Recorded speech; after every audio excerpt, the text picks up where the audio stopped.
Yo, what it do? It's Cloud TV, bro. Back at y'all with some breaking news on a Chicago guy. Scrambled to the internet as fast as I could, and you know what I seen it.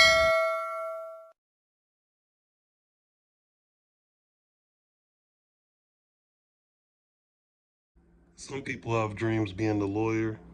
Some people have dreams being doctors. And most people have dreams of being the president of the United States. But growing up in Chicago, Illinois, those dreams could get took away from you as quick as possible. It's over 200 kids that's dying in Chicago each year, and you know what? It's just getting worse. The streets are infected by gang activity. Souls are getting snatched away from our young ones, and people ain't even having the chance to, grow up and do anything with their life. We gonna tell you about a boy that goes by the name of Jeffrey Williams, aka Bloodhound Lil Jeff. This is his story.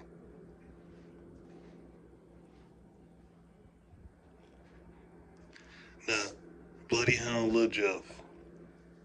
He was born July 14th of 2002. And the crazy thing about Lil Jeff, he had a dream. He had a dream like no other. Jeffrey was a great basketball player. And you know what? He was in all type of tournaments. He was even in the McDonald All-American tournament. He played a lot of sports in school and he had a supporting family.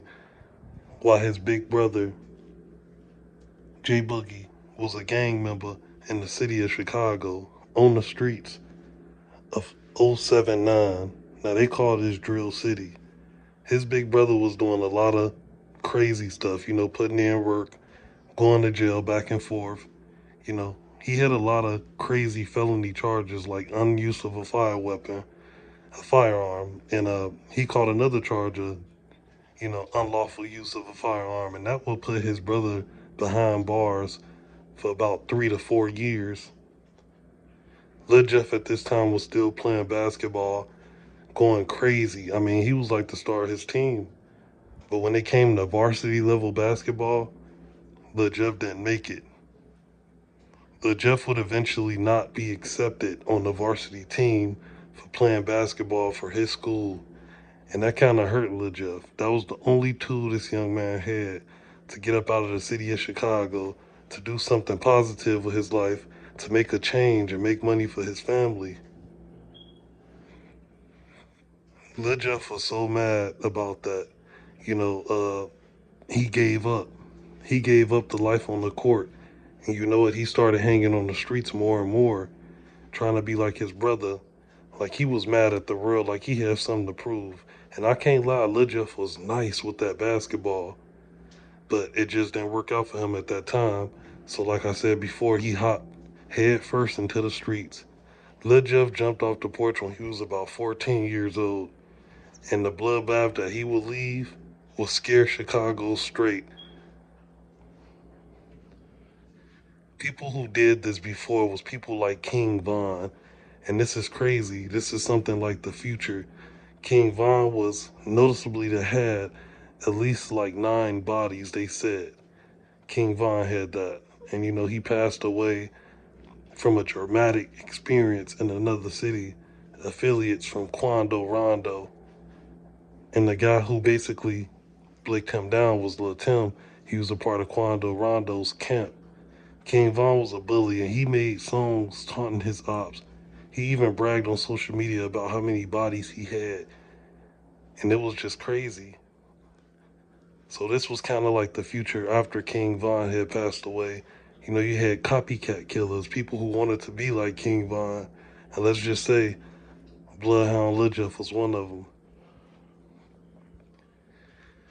Now when Bloodhound Lil Jeff jumped in the streets, he got with a gang that was inside of Drill City. Like I said, Drill City was on 79th and Chatham. And these guys had a name before that. They quickly switched their name over to become the Bloodhounds. And it's not like any other game. This was like a super clique full of young people, full of people with anger, hate, people who didn't have anything to lose. And the Bloodhounds didn't play games like that. was a big war between Drill City and let's go to another street, another small time clique. They called themselves Trap City. They was cool at one point, making music, smoking, hanging out. It was like a united front with these two. But somebody ended up getting their chain snatched from the rival crew. And you know what? They split up. And this became a beef, one of the biggest beefs that we will ever see in Chicago's history. Bloodhound Lil Jeff, he boasted about how many bodies he had. I mean, it was crazy. Schoolyards. Two young people was walking out of school and they was gunned down after allegedly stealing and robbing Bloodhound Lil Jeff for his watch and his chain. It was crazy.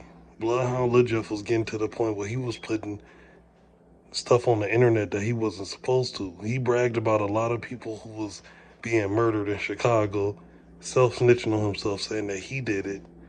Numerous of videos and numerous of songs of Bloodhound Lil Jeff was racking up in the streets of Chicago, and it was hitting millions of views. He was actually taunting his ops.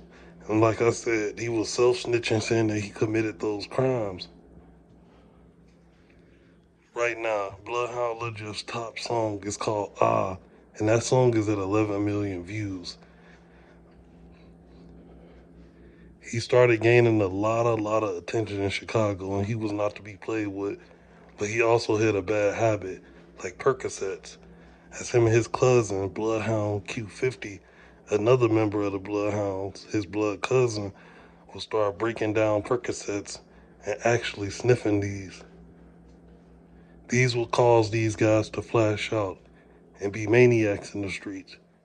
He had numerous interviews like from top people like DJ University TV, What's on the Couch, and many more.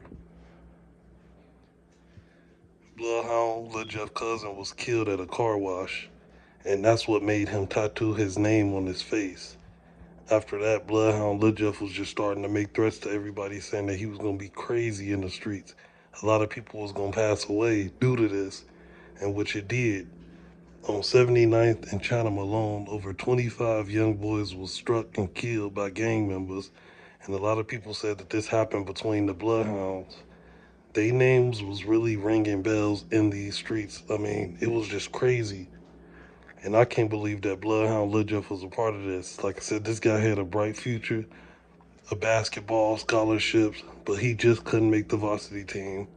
I think that he should have tried something else, like a YMCA league or, you know, just something. You know, when he went to college, he could have played on the college team, but he didn't want to do that. He was so hurt that they kicked him out of the varsity. He couldn't make the varsity. He was so hurt about that that he just wanted to jump in the streets like his big brother, Jay Boogie. Now, Bloodhound Lil Jeff's father was also a gang member from the same block. He was actually doing time in jail. And the crazy thing about it is, his parents were still together. They actually wanted Bloodhound Lil Jeff to commit these crimes as they go to social media and said, yes, son, my son did this. And these was the same guys that was sleeping in his bed when they was growing up as the guys he was committing crimes on. This actually scared the city. Drinking lean and mixing Percocets, not taking them orally, but like I said, sniffing them. This would cause the fatal concoction that make these guys lash out.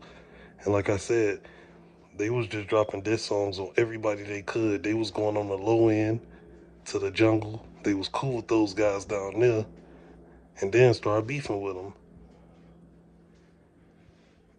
Bloodhound Lil Jeff was into a lot of stuff. He was actually robbing people for their jewelry as well. These guys was paid hitmen to the point where people was paying them. These guys had vacuum seals full of money, AP watches, Rolexes, you name it. These guys was doing hits for older people to get money, and a lot of people in Chicago came up missing due to that. When I mean 79th and China was on the news every week, it was crazy. Even the mayor of Chicago spoke about this neighborhood and said that it gotta be stopped. That's when they start the stop and frisk. When they seen any young person on that neighborhood, they was getting stopped for no apparent reason and frisked down for guns, drugs, and money. Bloodhound Lil Jeff was a problem to the city, and people started to notice it as he claims that he had 10 bodies. He went to the internet boasting about he had 10 bodies. He was posting Captain Gown hats. He was posting regular hats. Basically, these hats meant something. It was 10 hats. He actually struck a female as well. Her name was D Money. She was cool with like the 63rd GDs as far as like FBG Duck, FBG Wooski. And they were mad because she was, saying happy birthday to these guys on social media and stuff like that. So Bloodhound Lil Jeff allegedly walked up to the car, opened fire, and left them struck, her and another guy. And he was boasting about this on his social media, saying that he was the one who committed this crime. Chicago was starting to be the bloodiest that it ever seen, and it was just crazy. Like I said, over 200 murders a year, and all these people who was being murdered was at least 17, 16, 15, and up. It was the worst that we ever seen in our city. Chicago is a democratic city for the people, the land of the people, where people helps people, and it turned into a crazy state where the Democrats was going against each other. Black on black crime was at an all-time high, and gangs was running the city and running the city. Bloodhound Lil Jeff was becoming a menace to society in Chicago, Illinois, and the police was quickly getting on his radar and figuring out who he was, who his father was, who his brother was. Like I said, the young guy was online boasting about he had 10 bodies. He also claimed that he was in Milwaukee and caught another body, so he started saying that he had 11. It was real, real crazy. I mean, something that we never seen in history of Chicago. If these kids had 11 bodies, then what would you think about Larry Hoover, Jeff Ford, Willie Lord? Who was these guys then? One day, on a door ring camera, it showed Bloodhound Lil Jeff chasing a guy, firing at him with an automatic weapon. And you know what? Another guy followed Jeff and was chasing him and started firing at him. Jeff was hit over 19 times with an automatic machine gun, a handheld machine gun that's called a switch, that left him in the car slumped over. He passed away. The crazy thing about this, Bloodhound Lil Jeff was only 21 years old. And like I said, he passed away on June 8th of 2024 this year. Even at his funeral, they was calling him the Grim Reaper, with shirt pins pinned up on their shirt saying that this guy was the Reaper. His girlfriend was even dropping Wise, and that's another gang called Young Money. His legacy will live on through a lot of people. I mean, a lot of fans was going crazy, saying that they looking in the mirror, saying his name 3 times, and they'll see him in the mirror. Other fans saying that they can't wait to be with him. Like, it was just crazy. I mean, this guy left a big, big snap on the city of Chicago. That should be a lesson to everybody in Chicago, If you got a dream or anything like that, never give up your dream. You can be anything you want to. You don't want to give up your dream like Lil Jeff gave up his dream. Like I said, this guy wanted to be a star basketball player. He was a star basketball player, and when he couldn't make the varsity team, he just went to the streets. We probably need, more activities and more stuff in Chicago, Illinois for these kids. So once they give up on one thing, they'll have another thing to go to instead of the streets. Like I said, it's reported over 200 murders in Chicago, Illinois right now within 2024. And that's crazy. All of these murders is young black men that's in gangs. It's just crazy, man. Rest in peace to Bloodhound Lil Jeff, aka Jeffrey Williams. My condolences to his family. This should be a lesson to everybody.